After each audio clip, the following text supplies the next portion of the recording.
everything just got open now, so we shouldn't have anything.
Hi there, folks. Hello. Morning. Rebecca, are you able to get Wi-Fi in here? I am. I couldn't get on the city network. I can't get on the. This is not ideal, folks. I'm on the city network, yeah. If you want to come over here, Amy, we could sit 6 feet apart and my computer just won't show either of us. Well, I mean, I can do this on my phone. It's just kind of not ideal. I just don't, it's like not even, it says no internet. Which is weird. Yeah.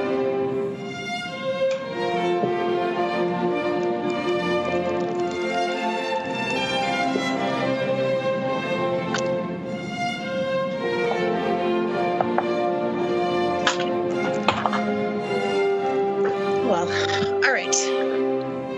Well, we will do the best we can, but it's good to know that there's others that are having trouble getting on this. All right, so I see we have Mr. Tolbert, Ms. Snaker, Ms. Jalali, Ms. Yang. All right. All right, well, I apologize that I will be doing this from my phone for now until I can get this cell service or Wi-Fi hooked up. Can you hear me okay? Does this work? Yeah, we can hear you. Okay. All right, well then let's rock and roll. The Budget Committee of the St. Paul City Council will come to order.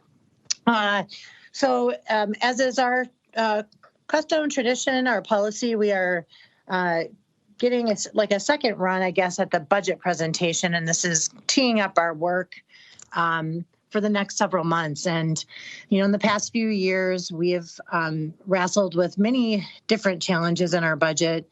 Last year, the unknowns of the garbage lawsuit, years before, where we had pledged to try to bring down the levy limit that we had set. Last year, we had, as a council, identified the community first public safety initiatives as a priority that we wanted to see in the budget. And with the help of a supplemental budget that came in late in the budget season, we were able to secure the funds we were looking for public safety investments that were upstream and holistic, looking at solving crime. And I know that our colleagues around the table are still very invested and interested in that work, and look forward to updates and kind of a reframing of that work that we're doing throughout the course of this budget conversation. This year, the challenge, as we rolled into April, which is usually the time when the departments are asked to find reductions and look for budget targets and launch initiatives that will be part of a budget. We were right in the middle of the beginning parts of the COVID pandemic and the civil uprising. And what we've been hearing since that time is that this year's budget will be challenging. It will be painful. There will be cuts that nobody wants to make. And I've heard from all of my colleagues that there's a strong desire to make sure that we keep our levy as low as possible, 0% if possible, to ensure that our community members, businesses, and stakeholders are, that we're not piling on to the challenges that they're already facing, struggling through unemployment, reduced incomes and reduced sales in this very unusual time. And the mayor delivered a budget to us last week with a 0% levy increase, which I think was a welcome piece of a budget. There were no layoffs, which is also crucial and very important to us, but which means there's going to be a lot of painful cuts. And our job is to go through these cuts and reconcile with them and make sure that we're on the same page as we go into the end of 2021 budget season. The overlay on top of that this year, which is fairly unusual, is that we'll also be reconciling our 2020 budget, and we'll do our best to separate those two budgets when possible, recognizing that we really won't be able to finalize the 2020 budget until Q4. So today our work is really focusing on the budget year 2021, the year ahead. So we have a presentation, I believe, this morning from Ms. Earl, going through the budget as we've done in the past. Ms. Houston, I also believe I'm unable to see my agenda at the moment. So I think that those are our two primary topics. Am I missing any other items on our agenda this morning? Council President Brenmone, though, that is the agenda for today. Okay, so we have scheduled 90 minutes. As y'all know, we can bump that a little bit further out along the way. So I'm going to keep my eye on the mute buttons to make sure that if council members have questions that I can see them. I'm going to continue to try to get hooked up to Wi-Fi so I can use my computer and not my cell phone for this. But let's get going. We've got a lot of work to do today and a lot of work over the next 4 months. And I know that we're all anxious to dig in. So with that, I will turn it over, I believe, to Ms. Earl and or Mr. McCarthy. Good morning, council members and Council President Brenmone. Can everyone see my screen that I've got shared to the meeting? Or if some, okay, yeah, thank you. If that changes or if there's something I don't catch, please let me know, and I'll also try to slow down to be sure that if there are questions along the way, I'm seeing that folks want to interject, and please feel free to do that if you've got questions or if there's something that you want me to spend a little more time on. Council President Brenmone, as you said, there's a lot to go through. And so this will really just be a high-level overview, and then departments will be in front of you all as the fall and into the winter continues to go into a lot more detail on their budget. So, but I'm happy to be here to share with you Mayor Carter's 2021 budget proposal and the highlights of the proposal that he shared last week. So the agenda that I've got are staff introductions, the proposed budget context, highlights of the budget, some information on taxes and fees, and then a reminder of where folks can find resources on property taxes and St. Paul's proposed budget. So first, I want to start with a recognition of the budget team. Madi Guerra, Madeline Mitchell, Laura Logston, Mark Strom, and Brian George are our budget analysts, and Mandalina Lee is our Right Track intern. Just want to say truly and genuinely thank you to the team. This has been an extraordinary year for everyone. It's extraordinary to be putting together 2 budgets at the same time, and 2 of the toughest budgets I think any of us have ever had to manage in our careers. And so I just really appreciate the work of the team under pretty extraordinary circumstances to get this budget put together, and the work that they put into it. So these are the analysts you can see here, and then their assignments. So if you, and Ms. Houston has this information as well, but if you ever have questions, these are the folks that are the experts. So I'll go through next to some 2021 budget context. This is something that we share or point out, I think, every year, is that when we look at general fund spending, salaries and benefits, salaries and benefits make up about 80% of our general fund spending. And we know that this means that there are pressures that hit our budget every year as wage and benefit costs grow every year because it's such a significant part of our general fund spending. The police and fire budgets also make up more than half of our general fund spending. So just some more context on where, general fund dollars go. And those are also both very staff-heavy departments. In contrast, we know that unlike our spending, our revenues don't automatically grow every year. LGA and property taxes make up just about 64.5% of our general fund revenues. We did see an increase in LGA this year to our allocation based on the state formula, which is great. Which is still lower than what's actually needed according to the formula in state law, and I'll have a little more about that shortly. But this kind of sets up the perennial issue with the budget, right? Is that salaries, wages, other costs do grow pretty consistently year over year, but our revenues don't grow as consistently or as quickly. This slide shows a long view of our LGA history, and we can see how what we would have had for LGA if it had stayed, with the pace of inflation versus our current allocation, and how those have diverged. I think looking back at this context is valuable, but also want to look at the calculation in state law. And not think about just the inflationary changes, but also what does the formula actually say St. Paul needs. And so this is a refresher. I know many folks have seen this before, but this is how LGA is calculated in state law. And we end at the end with our unmet need. An unmet need is what the state formula would say should be funded through LGA for St. Paul. And in 2021, our allocation of $70.9 million is $35 million less than what the state formula would dictate. So both this slide, sort of looking at it from an inflationary perspective, and then also thinking about what the formula would actually dictate, there is a gap in our LGA allocation, which also leads to budget pressures for St. Paul. So with some of that context, I'll go through and give the high level on the 2021 budget gap, and then our 2021's big buckets, the solutions that the mayors used to close that gap. So we had a $19.6 million budget gap this year, which is pretty extraordinary. That was made up of a few different components that I'll highlight. The personnel tails, and so this was for police and fire contracts that were implemented for a partial year in 2020, so need to recognize the full cost of those contracts in 2021. We also have, skip up one. We have some benefit growth. I just want to talk about the wages together, the healthcare growth, and then also work comp growth in our budget for about $1.6 million. We have a debt change, so this is where we're shifting over time property tax funds over to our debt levy.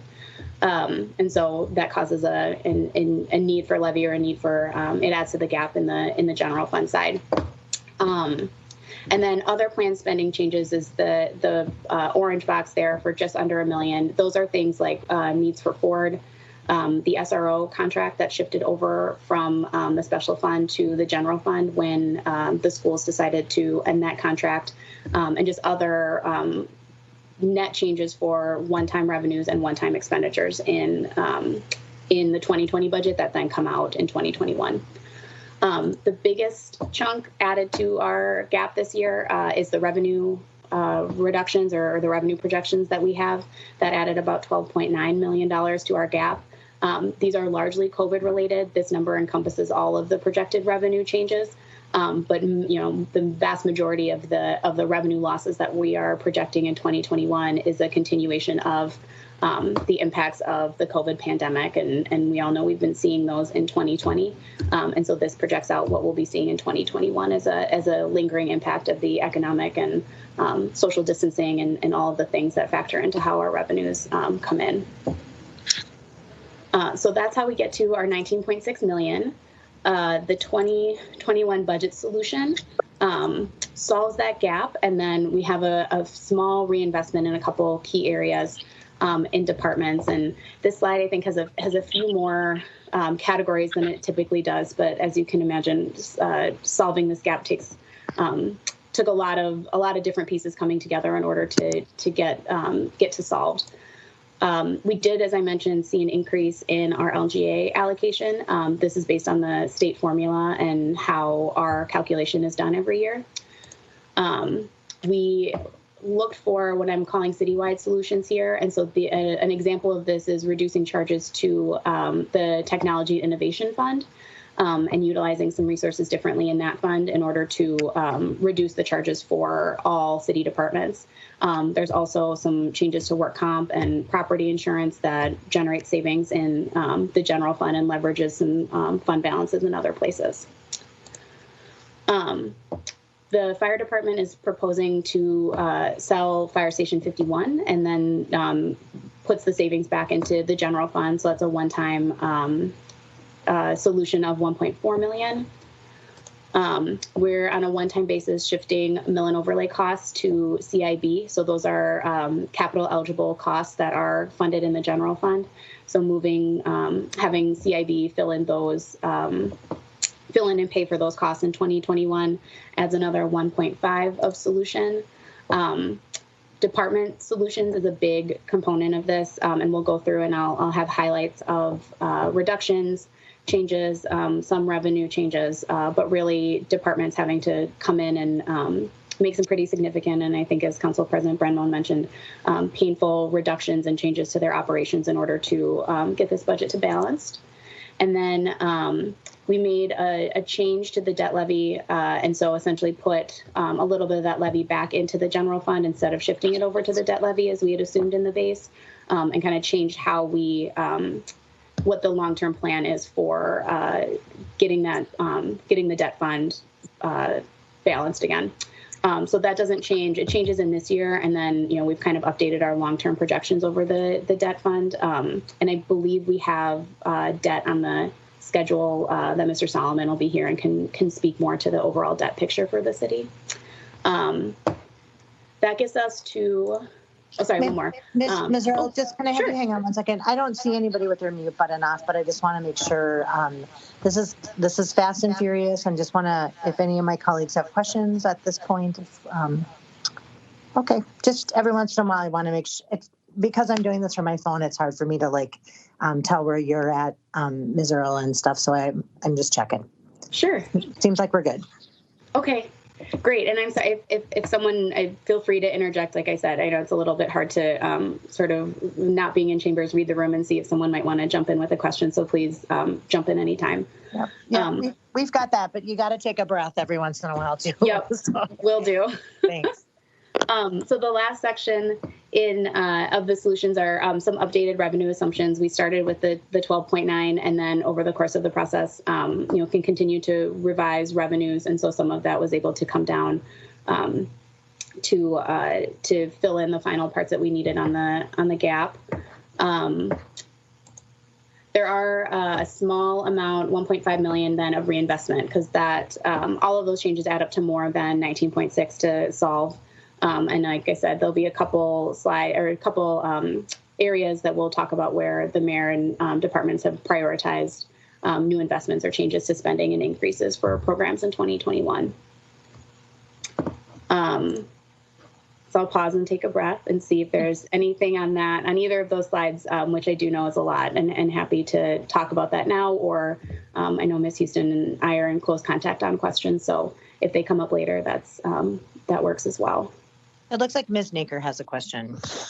Thank you. I think I'm holding most of my questions for later on in the presentation. Sure. I've learned by now that we get to the details we go, but just a quick question about the mill and overlay shift to CIB. Mm-hmm. I know that's one time. Does that mean that we're going to be doing additional bonding, CIB bonding, or that we're just going to have the same denominator and some of that is going to be going to mill and overlay and less is available for other capital projects?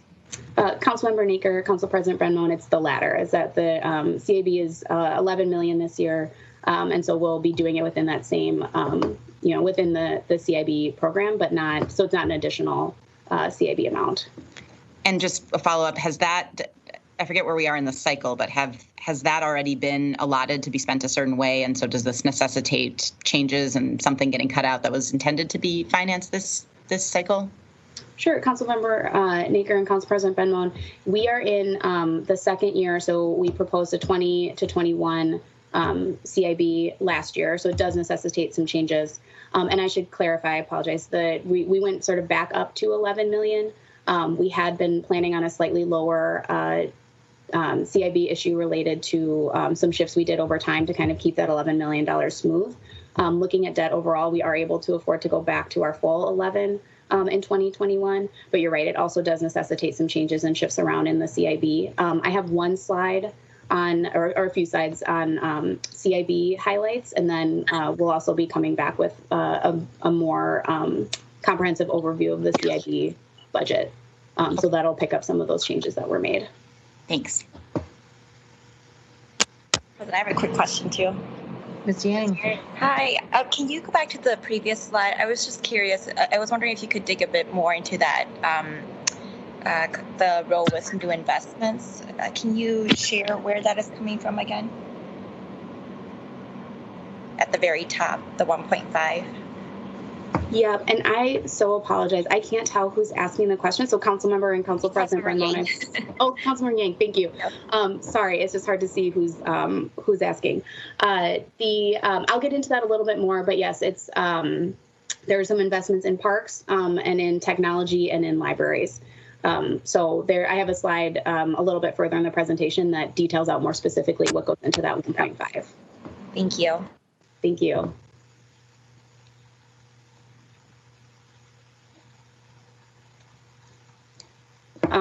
Great. I'll keep going, and I will try to keep pausing to make sure that I'm not going too fast through all of this. I know it's a lot. So looking just at a high level, what the 2020 adopted versus 2021 proposed is, on net, we reduce our total city spending, and this is net of transfers, by 1.5%, and the 2021 budget represents a 2.5% decrease in general fund spending versus 2020 adopted, and over an $8 million reduction across the city and library general funds. Any questions on this slide? This is the pretty high level view of the total changes that we're seeing this year. We're good. Great. FTE growth, actually, I should probably this used to be FTE growth, it should probably just be FTE changes. A significant reduction in FTEs.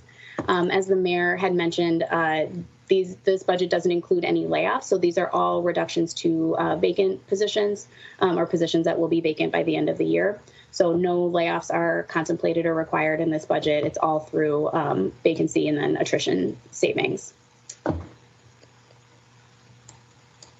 And has a question. Thanks. I just wondering about the FTE changes. Those are all one-time changes that are proposed to be restored in the 2022 budget, correct? Or would these need to be restored in the 2022 budget? Otherwise, they would be ongoing.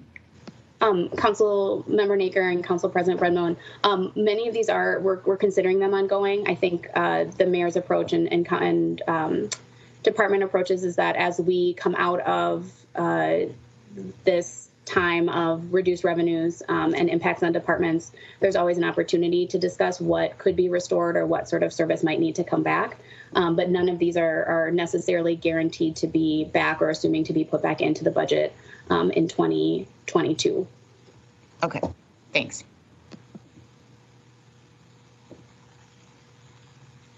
Looks like we're good. Great. I know folks have heard this sort of these high level key aspects of the budget from the mayor, but just wanted to reiterate, we just talked about there's no property tax levy in the 2021 property tax levy increase in the 2021 budget. No layoffs, and this budget doesn't assume any use of emergency reserves. I think the uncertainty of the current situation, we want to be as thoughtful as possible about our budget and make sure we're setting ourselves up well for, when headed into what continues to be a pretty uncertain future around the pandemic and the economic impacts of the pandemic. This year, I'm going to start with some revenue changes. I think this budget in particular, the story really starts with a revenue story and the impacts that we've seen. And that's really what necessitated a lot of the changes from departments this year. And so this is, we're looking at about $8.6 million total reduction. And so this doesn't back out transfers, but this is the net reduction in revenues versus 2020 versus 2021. I think, as I mentioned before, not all of the revenues are necessarily COVID related. We have a few other changes, baked into the budget, but broadly, the driver of the changes and the driver of what's needing to be resolved with department reductions and other solutions is COVID related. And also just note that there's a great deal of uncertainty about all of these revenues. In OFS, we are monitoring revenues really closely. We have been since the pandemic hit. And so so that's a process that continues both for monitoring 2020 revenues and then into 2021 and the projections that we would assume for the 2021 budget. So these, I will go through some highlights of the revenues. This by all means isn't everything, and happy to share more at a later presentation. As departments come in, there'll be more information on revenues as well. Property taxes, the levy stays the same as 2020, but we're projecting an increased delinquency rate, which reduces the actual amount of financing available in the general fund. This is just due to the economic conditions and making an assumption that given the current situation, we'll see more non-payment of property taxes in the current year. And so wanting to account for that, that impact. Franchise fees, this is the summary of all franchise fees. A big driver is just electricity sales are going down. So we're seeing less revenue from our Excel franchise fees, among the others. Projected run volume is lower for paramedic fees. And then also hotel occupancy has decreased dramatically, which is impacting hotel and motel taxes. So this is the general fund portion that we expect to continue into 2021. Ms. Earle, I'm hoping that we are communicating that. I mean, that's related to this year and that it will be related to next year as well. But I really want to make sure that we're communicating with our community members where the deficits are coming from. It's very, people think about their property taxes, but maybe they don't think about ambulance runs. Maybe they don't think about event rental, these other things that do add up to the deficit that we have. So I really am I guess this is a message back to, the JIC or the communications folks, but I think the more information people have about why the budget is the way it is will be helpful in managing the reductions that we will be having to make. Mm-hmm.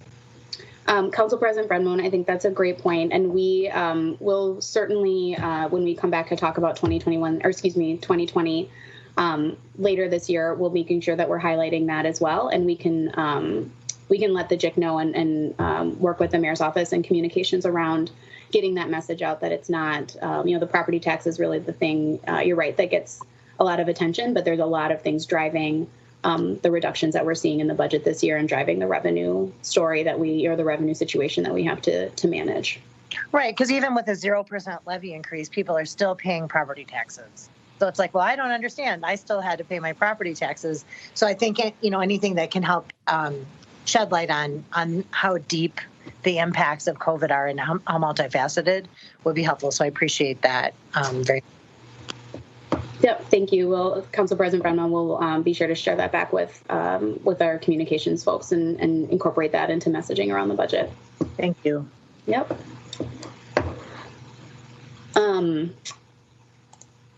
Let's see. Interest earnings also down due to market impacts. So we're projecting a continued loss in 2021 relative to the 2020 budget on interest earnings. Parking meters, we've reduced our revenue assumptions around meters. As social distancing requirements, folks are out less, events have been canceled, so those sorts of things are having an impact on our revenues for parking meters.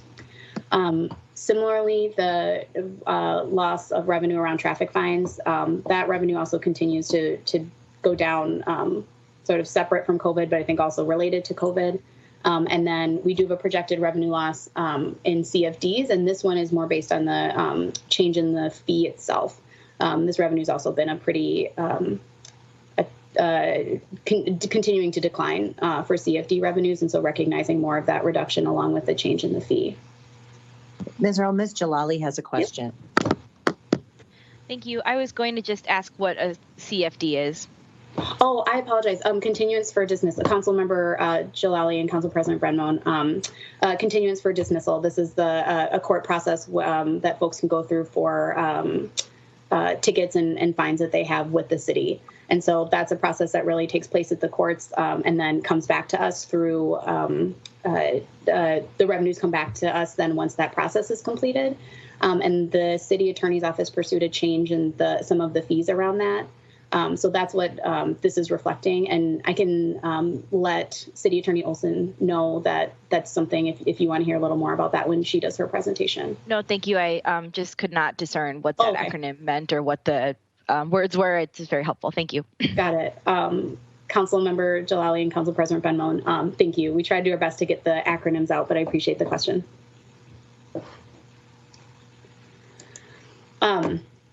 Looking at a few of the DSI revenues, and they'll talk a lot more about this at their presentation as well. We know there's a lot of revenues related to DSI, but highlighting a few business licenses have been impacted due to COVID and the economic impacts on businesses. Fire CFO with the vacancies that DSI has, just projecting less work being able to be done, and so having some revenue losses around the CFO program. One spot where we are expecting a slight revenue gain is building permits. This is offset somewhat by a reduction due to COVID and other economic impacts right now, but increased work and demand around the Ford site are sort of coming together in the 2021 budget, and so showing a slight increase between building permits and plan review combined.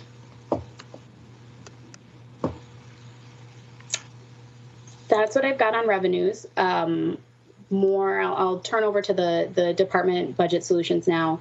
I think same thing, trying to give a really high level flavor of what's in for department solutions, and then departments will be back in front of you over the course of the next few months so that you all can dig in more to what they're proposing and the impacts on their budgets. For public safety, the police and fire department, $1.2 million of spending reductions across those two departments. And I'll make a note about the numbers that I'm showing in the right on the left are these are the changes that show up in the budget book in most cases. And so this is the $801,000 is the net reduction from 2020 to 2021. As we saw in the gap slide, some of this is growth in the base budget for contract tails. And then from that number is where departments reduce their budgets or they bring in changes. So we come to what we refer to as a current service level budget of kind of projecting out what your budget would be if we did the same thing as we did last year. And then from there, that's how we get to our gap. And then that's the gap that we need to solve. So within the police department, this is a summary of some of the changes that they made to reduce their budget. Reduction in vacant FTEs, including 7 officers and 3 sergeants, and then 3 PEOs and 4 civilian support positions, and then an increase in their attrition assumptions to account for positions that will become vacant over the course of the year that won't be backfilled in order to make that higher attrition number. And then on the fire side, a reduction of 5 FTEs that you can see listed here, reduction in the community mental health contracts, and then that's somewhat offset by an increase in the base, again, for that employee expense growth and the tails in their contracts. And Ms. Earle, on that, I know we will be talking to the fire department, but when you say a reduction in the community health workers, did it ever even launch? Council President Brenmone, I would have to ask the fire department exactly where that contract was at when this decision was made and how much work had been completed on it and what the status was before this reduction was proposed. But I can certainly note that and have the chief be ready to give more specifics on exactly where that project was. Yeah, and he should be. This was presented to us last year as the police had done all the work and the fire were just going to pick it up and do it. So hopefully they didn't redo the work and also not do it. So that's something that I will be very interested in hearing more about. And I do see 2 of my colleagues have their hands up, but I wanted to just ask if you could, as you're going through employee expense growth, some departments have growth. And so maybe if you can talk about what assumptions are built in. I know that there's an increase in HERO, OTC, OFS, HR, and then what you were just talking about, fire and police tails.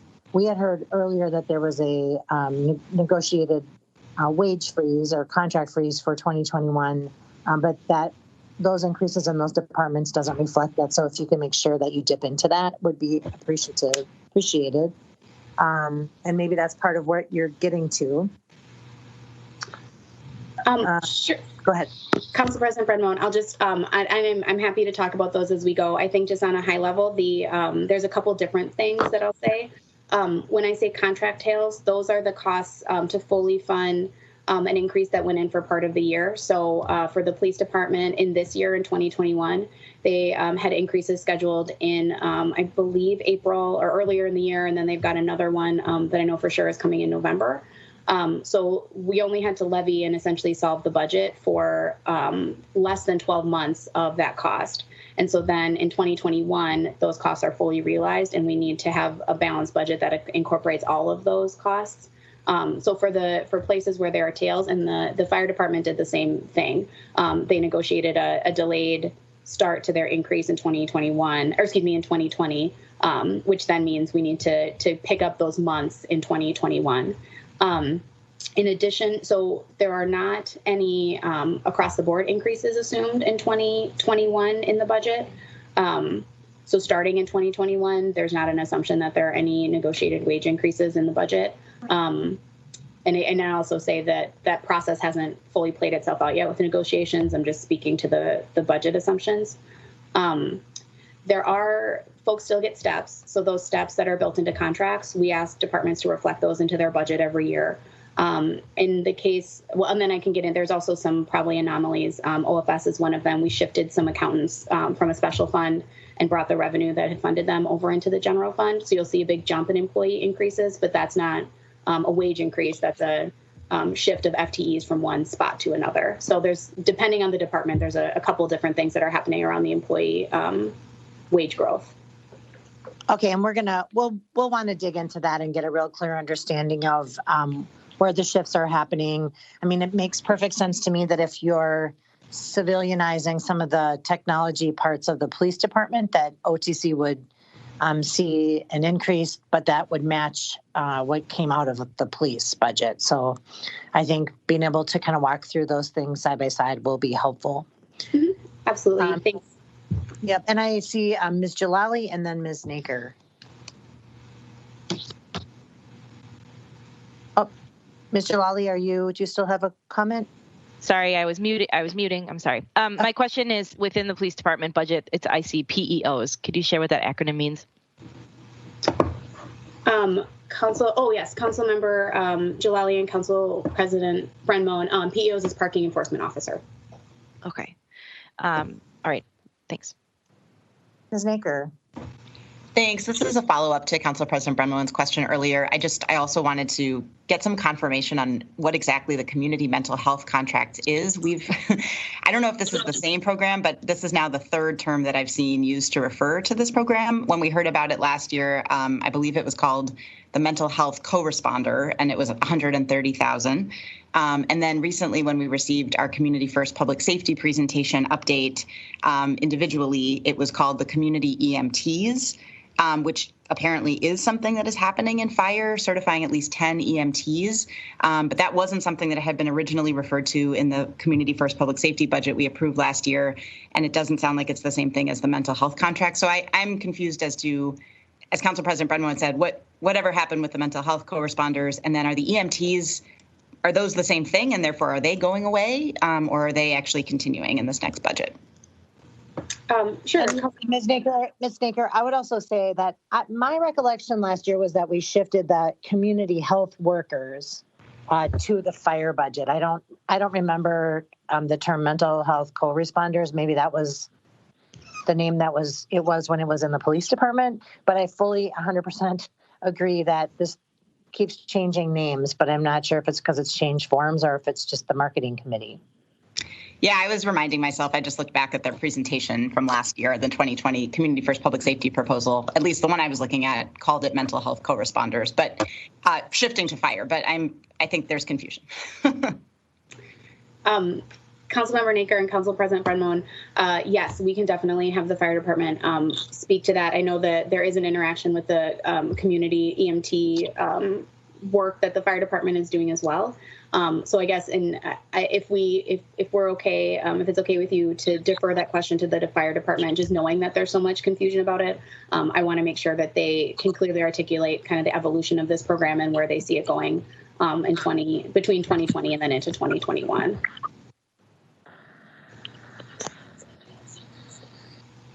Okay. I want to clarify quickly. Council President Brenmoen, I'm looking further at the slide, and it's referred to as both the mental health co-responders and the community health workers on the same slide. So those are the same thing. Sorry for the confusion.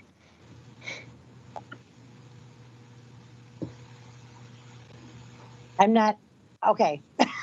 I'm not sure what that has resolved, but I think that as we recognize, this overview from Ms. Earl will give us kind of the tip of the iceberg, but I think when we hear from the fire department, we need to get a real clear understanding of the titles of these programs, how they interact with each other, and if there's reductions, what does that actually mean? So I think that it's important to get some clarity here, especially because this one seems to keep bebopping back and forth between different departments and launching and not launching. So, and I think we've all agreed that it's important work.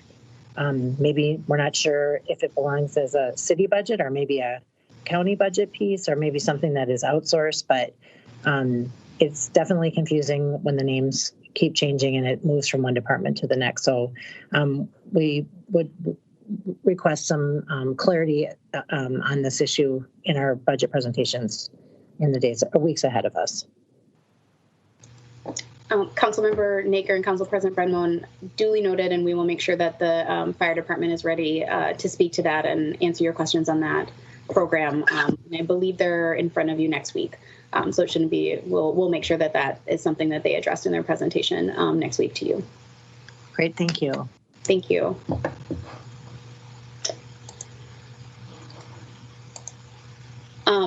Moving on to parks and libraries budget solutions, we've got about $2.7 million noted between those two departments.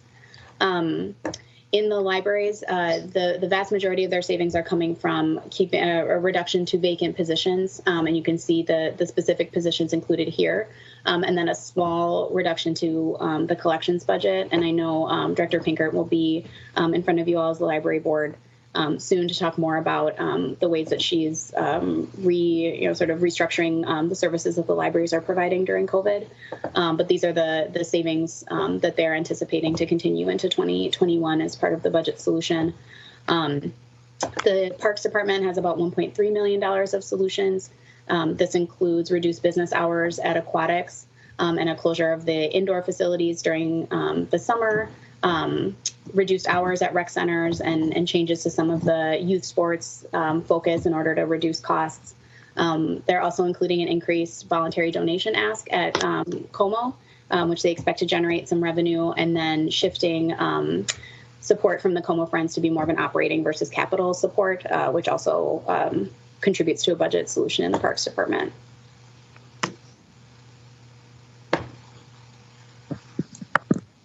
Moving on to internal services reductions, wanted to group together. I think typically there's not too many highlights to go through on the internal services department at this stage of the process and the overview, but given the magnitude of the need and the solutions, wanted to highlight what sort of the set of internal service departments have taken as reductions as well. So let's start with OFS. OFS will reduce 4 vacant positions that you can see here and restructure and have a slight reduction in hours for accounting staff. And then reductions in non-salary spending and database expenses in OFE will be shifted to other funding sources that aren't in the general fund.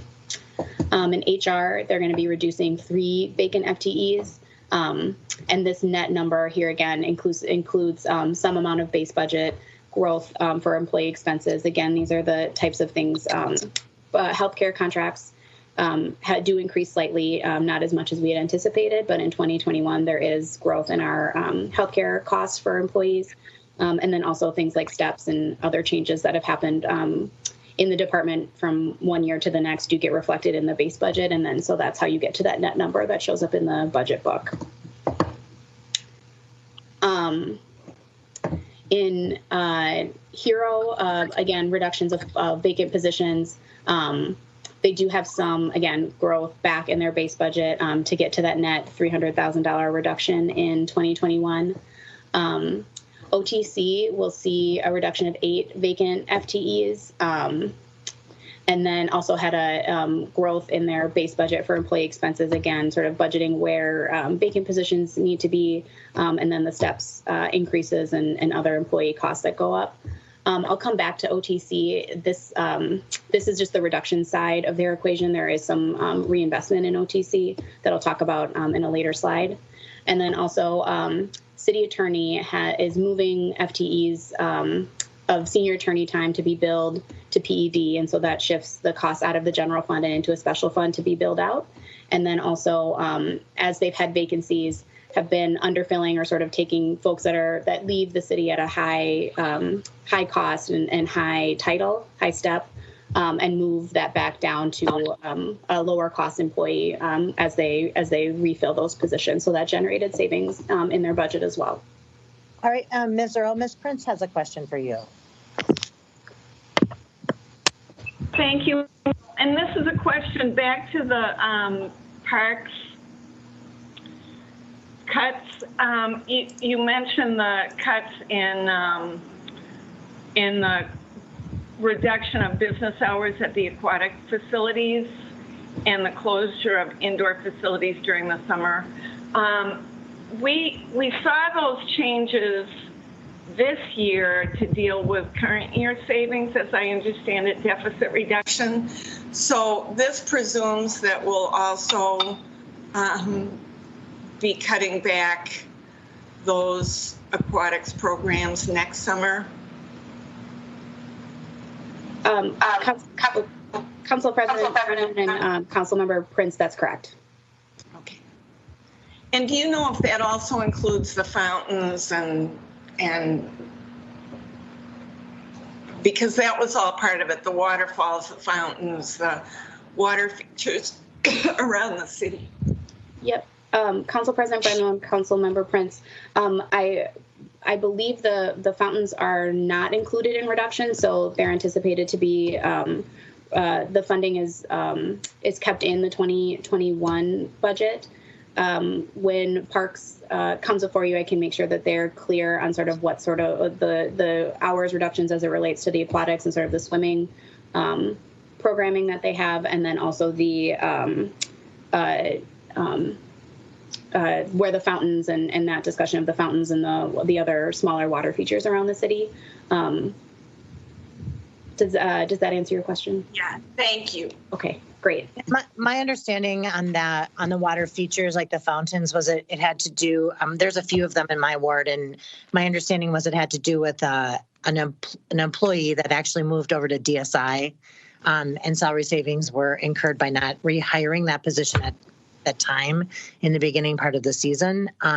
So I think different than the closure of the water facilities, and that position is necessary. It was just delayed.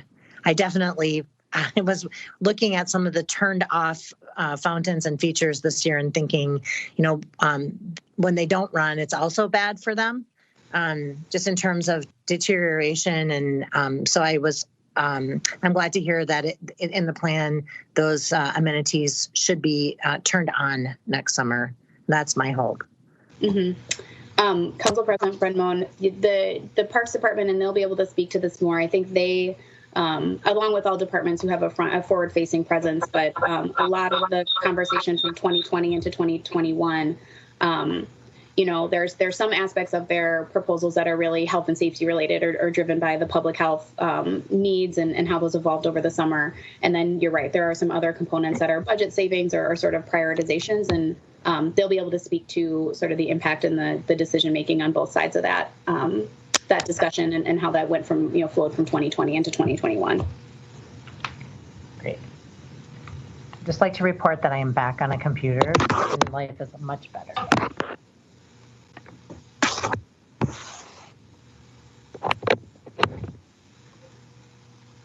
Council President Brendmoen, I see that Councilmember Prince, did I answer your question, or is there another? I just don't want to move on if you had something else. I did have one more question regarding HERO. I see that the Labor Standards Specialist 2 is being eliminated. Do you know how many staff that leaves in the Labor Standards office? Council President Brendmoen, Councilmember Prince, I don't know off the top of my head what that leaves the FTE count in the labor standards area, but I can certainly make sure that we include that as a follow-up to Ms. Houston. That should be a quick one to answer. It's just not something I have right in front of me. Great, thank you. No problem. And I just want to add one more thing on the Council President Brendmoen, if I may, on the parks, on the aquatics facilities. So the outdoor. This is really talking about the closure of the outdoor facilities, or excuse me, the indoor facilities. The outdoor will be reopening. So that's in the plan that there'll be a reopening of the outdoor aquatics. It's just the closure over the summer is at the indoor. And again, I think the Parks Department can speak a lot more to the details of their service plan for 2020 and 2021. But wanted to at least try and clear up any confusion before we move on from parks right now.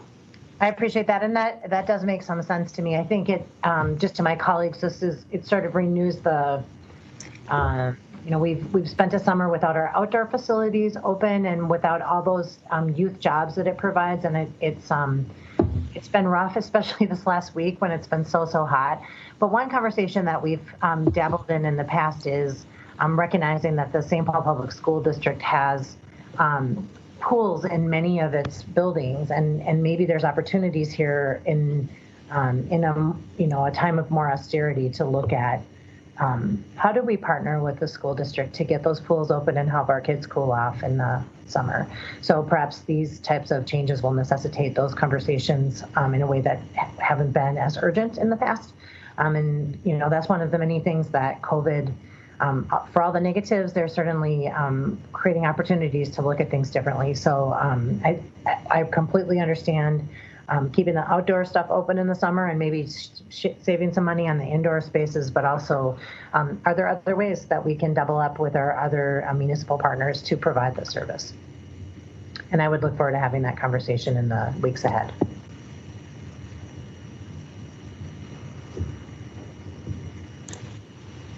Just a quick question, Council President. Ms. Tinker, yes. Thank you. Going back to the voluntary donation ask, I know we've done some studies about different types of fee increases, parking revenue at Como Park, et cetera. Could you just share what the thinking is that draws the line from a certain amount of voluntary donation ask to the amount of revenue that we expect to be generated? Have we studied that? And I guess at the same time, have we looked at other at actually creating a fee for entry or other ways of raising revenue there and looked at what the pros and cons would be? And can I just say, Ms. Earle, if you don't have the full answer to that, we can bring that up when the Parks Department comes and can actually fully answer the question. Because I know that things have been studied, but I would like to hear the whole story. Council President Brenmoen, Councilmember Naker, yes, I can say broadly, I know that they've looked at a lot of different models and tried to figure out what, I think they would say too, it's Director Hahn would say it's a balance between the voluntary donations, the, what folks have available to pay for concessions or, other spending once they're at the zoo. And then the discussion around parking and how all of that kind of fits together and what the right balance is.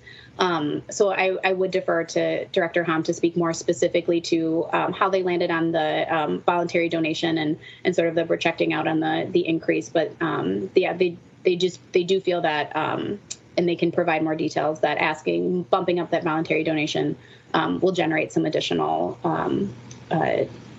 revenue into the program, into the zoo. And I appreciate the question, and it's something that I would say this council has been asking for them to do for several years. The donation ask is just a board, basically when you walk in the front where you don't have to pay. It's a voluntary donation, and it gives you some suggested amounts. And we're like, why don't we suggest a little more? Because people still can put in zero. Or they can put in more than our suggested amount. But I think for a family, it's suggested $10. And we thought maybe 20 would be an appropriate ask given what people pay to go to, anything besides the Como Zoo. So, but not required, or even like $10 to $20, something that just gets them thinking like, I have a $20 bill that I can throw in here, and as opposed to, I don't have a 10, so I won't contribute. So I want to hear more about that, but I applaud that change, because it has been something that this council has requested that is looked into for many, many years. So I appreciate that change, and I do look forward to hearing the backstory. Great. Council President Brenmoen will make sure that the Parks Department includes that in their presentation when they're before you.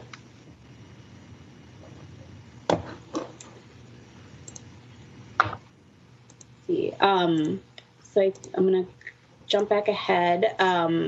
So just two more quick summaries of department solutions in Public Works, a reduction of 5.7 FTEs, and they'll be in front of you next week, so there'll be more details on their reductions. They did take other reductions across their various general fund divisions, and then wanted to note that the proposal includes a smaller mill and overlay program in 2021, and so that generates savings on the general fund side because it's a reduction in the subsidy amount, the general fund subsidy that we would contribute into that program.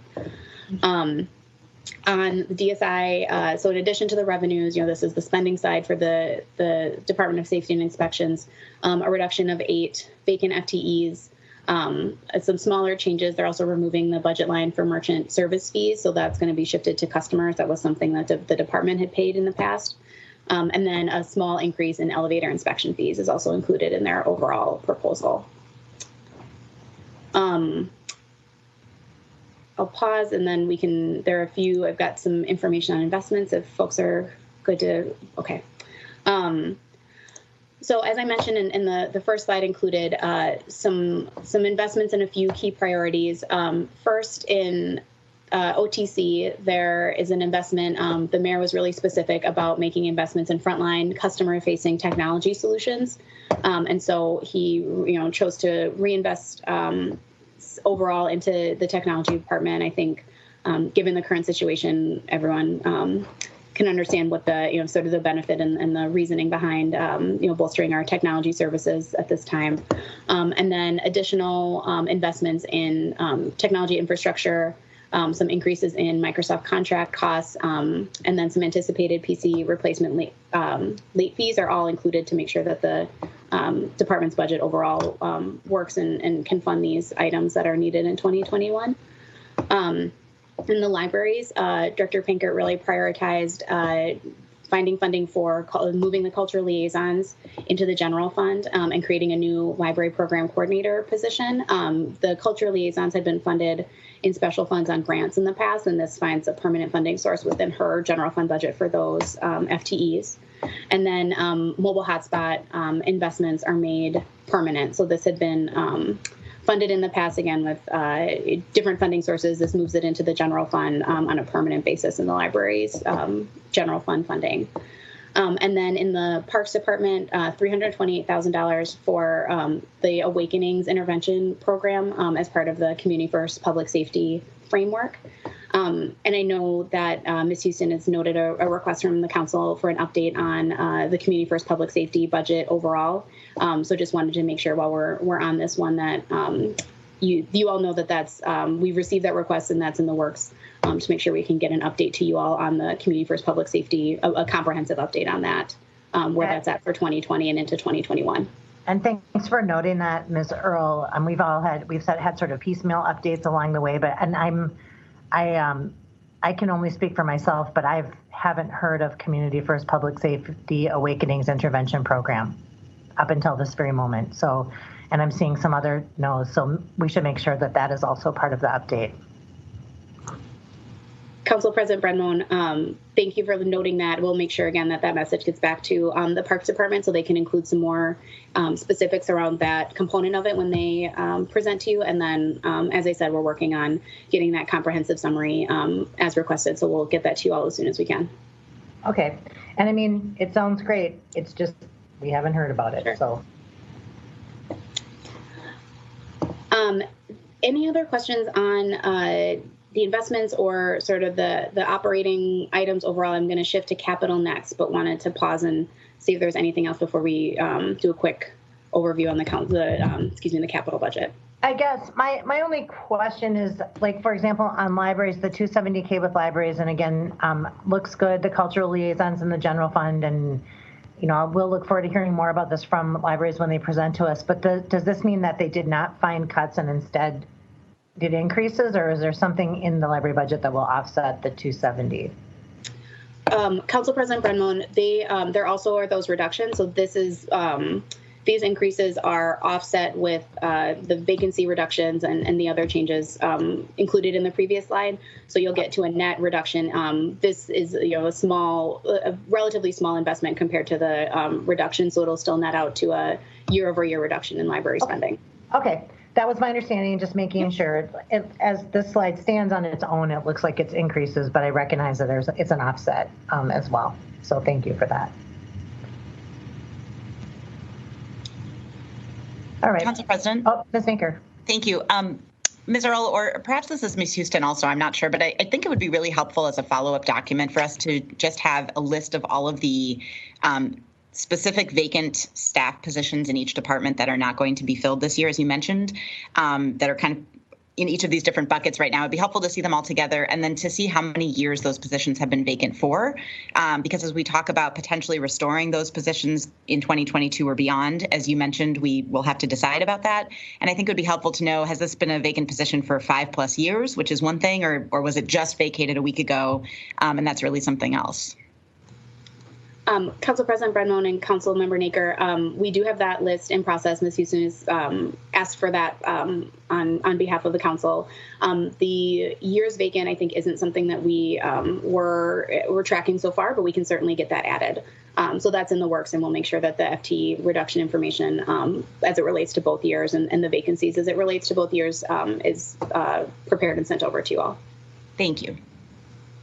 And I think that will be a good index for, can we live without these jobs, or how long have we disinvested in a particular, area? Of course, one of my not secret pet projects is trying to get our forestry department back up to full force. Just looking at our, the condition of our city's, overstory, the canopy. Wow. And we know that there was a schedule for tree trimming, and now there's not. So, I think it's a both and so I second that request and appreciate Ms. Naker bringing that forth. Great. Thank you, Council President Brennan and Councilmember Naker. We'll make sure we're working on that and getting that over to you all soon. I also want to be cognizant and respectful of everyone's time. I will quickly touch on the capital budget, but again, there'll be a lot more coming forward, and I believe we're scheduled for a more in-depth on the capital budget later in the process. So sharing some brief highlights, the CIB, major CIB revenue sources are summarized here for 2020 and 2021. Unless there are questions, maybe I'll kind of jump to the next slide too. The 2020 and 2021 CIB highlights, just sort of you can see here the mill and overlay program added to the 2021 proposed, and then some additional 2021 projects, the Randolph Avenue Bridge and the library facilities design. Just wanted to highlight those as being included in the 2021, as well as $3 million for the North End Community Center. The last thing I'll highlight on this slide is the community proposals, and just share that that's in process now. And so those are that $500,000 as part of the CIB redesign is allocated. But across the 2 years, $1 million for community generated ideas and projects. Oh, sorry about that. So that is in process, and more to come on that later this fall. The schedule got adjusted a little bit with COVID and figuring out how to get folks back together and review those projects, but that the community process is still moving forward for this year.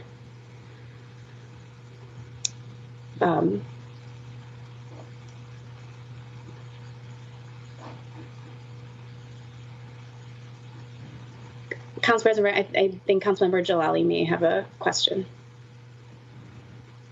Okay, Ms. Jalali, I don't see a hand up, so. Oh, okay. I apologize. I can see the little hands pop up on my end, and so I just want to make sure I don't go past anybody. Thanks. I had a hand up for the speed limit signs under 2020 adopted, and then there's nothing for 2021 proposed. Is that because they've all been put up and installed across the city as part of the phase-in we had for the speed limit change? Or is that like a slowdown or a stoppage in the speed limit sign process?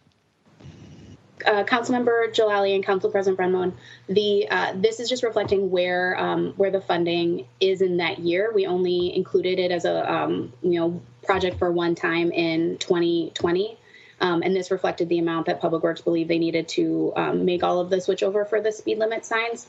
I don't know the difference of having it in the 2020 versus 2021 column is really just the year of capital funding that it was included in. I can let Public Works know. It'd be helpful if you'd like an update on where the installation is at. But these are multi-year budgets, and so it doesn't mean that it's not necessarily completely indicative of exactly when all of the signs are going up.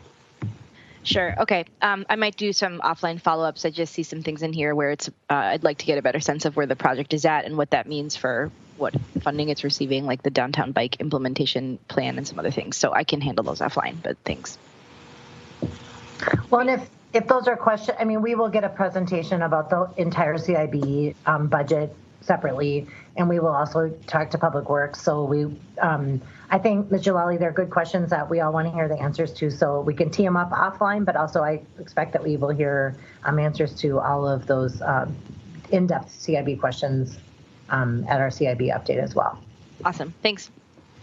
And Ms. Jalali, will you put your hand up again, just so I can, it's not showing up on my screen for some reason. Can you see it now? I can't, so I'm just I will keep an eye on you. I could try texting you next time too. Okay, thanks. Okay, thanks. Councilmember Jalali and Council President Brenmon, and I think really to everyone, if there are questions that you have and you want to note or route through Ms. Houston, we can also are happy to take those in OFS and make sure that we have them ready to include. I know sometimes the follow-up starts to feel cumbersome, so certainly I wouldn't want anyone to feel like they need to wait until it's on the schedule.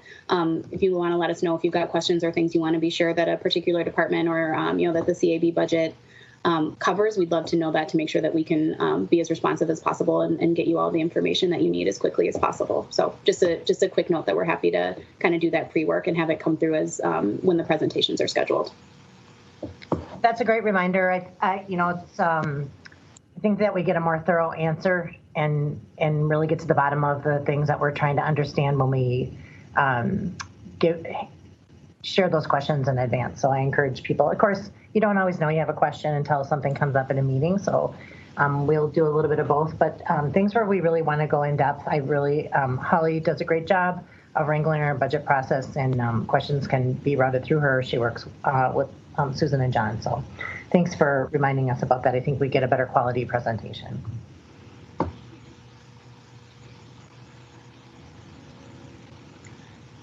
Unless Ms. Jalali has her hand up, we can go. Oh, I thought I saw Councilmember Prince, and then maybe it went away. So I'll keep going, and if I need to pop back to CIB, happy to do that. We'll go into a little bit on property taxes and fees. This summary that I've got up shows the distribution of property tax levy. The main story here, obviously, is that it's a 0% levy increase. And so the changes are really just how that is spread across, we need to report on the general fund, debt service, and the library agency. But in total, the 2021 levy is a 0% increase over the 2021. I'll get into a few of the rate changes that impact a typical home. So again, mostly public works and a little bit of water will be included, and there'll be more coming. But building up to that view we share every year of the impact of a typical home on the 2021 budget. So a very small increase to seal coating rates, and other than that, no changes are proposed for the street maintenance rates in 2021. So this would result in about a 50% increase versus last year for folks that are getting a seal coat. On the sewer rates, no change to the base fee for sanitary, and then the 3.5% volume increase on sanitary volume in the storm sewer. Before you go too much further, there was a question about the seal coating and mill overlay. Sorry, thanks. I thought I heard you say a 50% increase, and then I thought the slide said 50 cents. So I just wanted to check. Council President Brenmone and Councilmember Naker, sorry to miss that and keep going. Yes, 50 cents, not 50%. Okay. I apologize if I misspoke or wasn't clear. Just want to make sure we set the record straight. Yep. Great question. Great clarification. I know. I noticed that she went very quickly over the 50% increase. So 50 cent makes a big difference. Thank you. 50 cent, yes. And this is Jane. I'm just curious about the mill and overlay range for 2020, and there isn't anything in the 2021 proposed. Council President Brenmone and Councilmember Prince, we can talk with Public Works. I believe that's a function of when they kind of get projects put together, and then each project has a different calculation on what the cost is per front foot. And I think that's just information that they don't, we have last year's estimate, and I just don't think that those numbers are available or were available when we were putting this together. I can confirm with them and see if it's possible to have it for next week. If not, certainly on their longer presentation, sure. We can work with them to get some estimates. Thank you.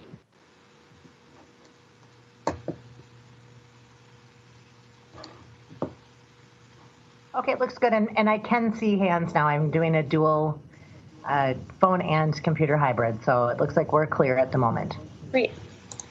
So on the sewer rates, this is the 3.5% is continuing with the Springstead now Baker Tilly study that this as the an annual inflationary increase in order to keep the upkeep of our sewer system, and so just continues with that recommendation that's become sort of the annual increase for the sewer rate. So no deviation from that plan.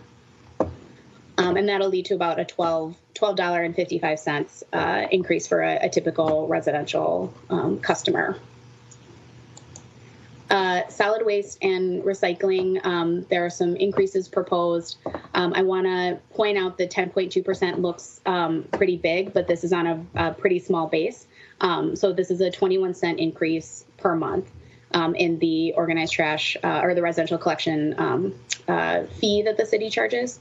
And then small changes, small increases, about 17 cents per month for both the single and multifamily bills on the recycling side. This is to keep up with the contract increases and the cost increases with Eureka, our vendor. All right, so that still keeps single-family recycling at about $1.25 a week for people keeping track of that very low recycling cost. I would, before you flip ahead, I just would say I am surprised to see an increase in residential waste collection, and I would expect Public Works to dive into this a bit with us. I know that we held the line with the haulers contract. And if this is the charge that the city bills on the property tax as part of its administration of the this fee, we were expecting it to go down, not up, once the cans were distributed. So I would like to learn more about this. Council President Benmone, I can certainly note that for Public Works. The what I can share right now is there's the increases to cart costs. I think there were just more carts needed than originally anticipated. But I will defer to Public Works, and they can dive into more of what the exactly what the 21 cents is needed for on the city admin side. Okay.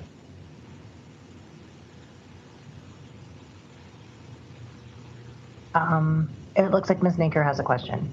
Thanks. I just wanted to piggyback on your statement, Council President Brennan. I do really find that concerning, and I know that you and I and many others of us have been advocating for other changes to help residents with the cost of trash and to make the program work better. And I know that that has always been in tension with the need to negotiate rates every year and ideally lower rates. And so it seems to me like the very least we can do this year is to keep rates steady or see the decrease you mentioned. So I just wanted to echo what you said and look forward to hearing more about that.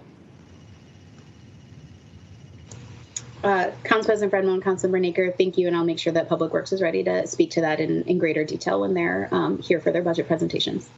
And so the total residential change then is $4.56 annually? Annually, correct.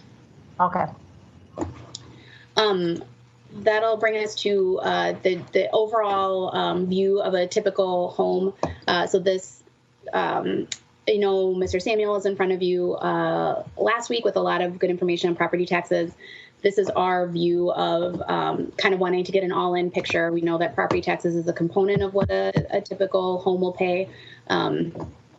But there, all of these other fees do impact residents, and so wanting to make sure we have a holistic view of what the 2020 budget does for city residents. The bottom line is a net change in city taxes and fees for a typical home is $6, and that includes the net change in property taxes.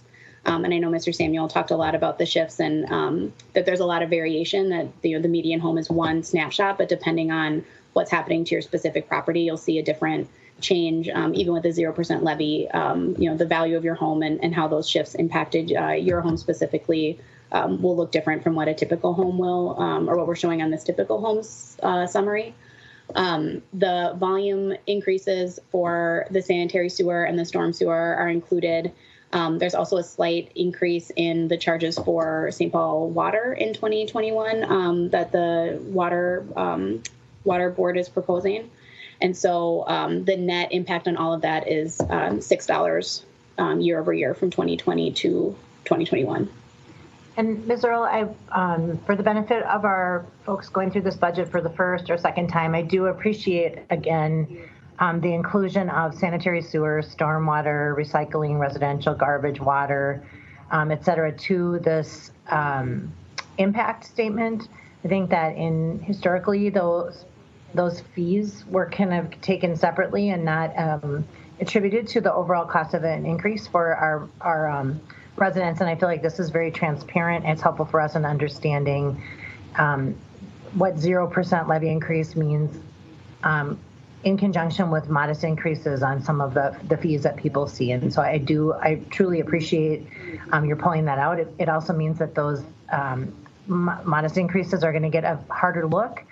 But I just do think it's very helpful. Otherwise, it looks like property taxes are going down $20 for people when, in fact, there is a slight increase. So I do appreciate the extra effort here to create a transparent system and presentation. Great, thank you. I will also ask, have you had any, has there been any movement on the county and school board on what we can expect for their levies, or are we still waiting? Council President Brennan, to my knowledge, I don't have any updates on where they're at. We can add that to our list and make sure that, sometime as we get that information, we can make sure that that comes forward and I can share that update. I know our schedule is pretty busy in the next couple of weeks of getting through general fund departments, but as we have more, I'll work with Ms. Houston to either get that sent to you all or give a quick update at a future budget committee meeting. Okay, that's very helpful. And I recognize, they're on different schedule. I don't know what their requirements are, but presumably they need to finish their deliberations before around or similar to the same time we set our levy limit here at the city. So it could be a month from now, but I do think it's helpful to know because they all add up. And in fact, the other municipalities have a larger percentage of the property tax bill than the city. So it has a huge impact. So thank you for that follow-up. All right, I'm looking to see if my colleagues have other questions before you bump forward. Looks like we're good. Great. I've got just 2 slides to go. I know this isn't a presentation on the 2020 budget. We've alluded to bringing that forward at a future meeting. I think we're targeting early October for a presentation and budget resolution. But just wanted to note that this isn't the 2021 budget isn't in isolation. We're also managing and dealing with a pretty significant revenue and financial situation in 2020 as well. So more coming forward to the council soon on how we're reorganizing and kind of solving the 2020 budget and financial challenges that we have. And then just a quick reminder of the strategies that the city's already implementing. We're managing spending really closely. We've, spending freeze and hiring freeze and pretty robust review processes in order to advance things. So doing our best to, manage the spending side. And then, as I mentioned, we're doing pretty regular revenue updates and projections as well to make sure that we understand where things are headed and what the 2020 picture is as we get further and further into the year and into the pandemic. So more to come on 2020, but just didn't want to leave the presentation with kind of being silent on that aspect since it is such a big issue, obviously, for this year as well. Right, but it did what we've heard from Mr. McCarthy and up to this point is that the 2020 budget, the resolution of the 2020 budget isn't robbing from 2021. That we're making the plan that is being worked on right now is cost reductions in 2020, one way or the other. Yep, Council President Benron, that's correct.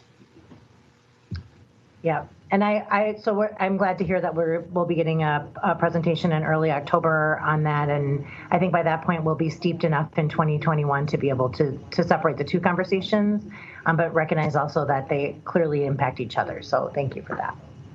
Great. Okay. Great. The last slide I have is a reminder on where you can find information on budget and property taxes. We have all of our budget documents posted online. We have our open budget portal where you can pull out information, download it, search through it, get really down into the details of what's included in our 2021 proposed budget.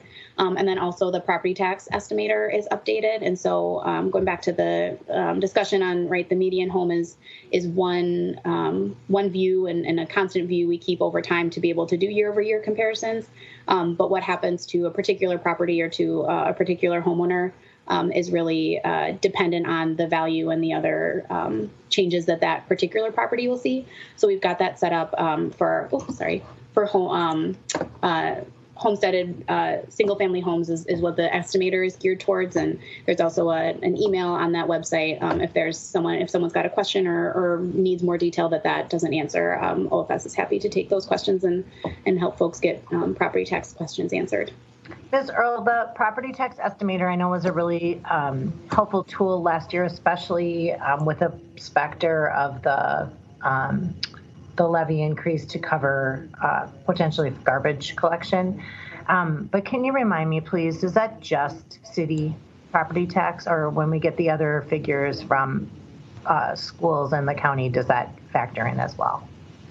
Council President Brennan, it's just city. So we do an estimate just on the city side, and then it gives folks also just a display of what their property taxes fund in the city budget. We aren't able to incorporate the county and school, or it's not incorporated into the estimator right now. It's just the city side.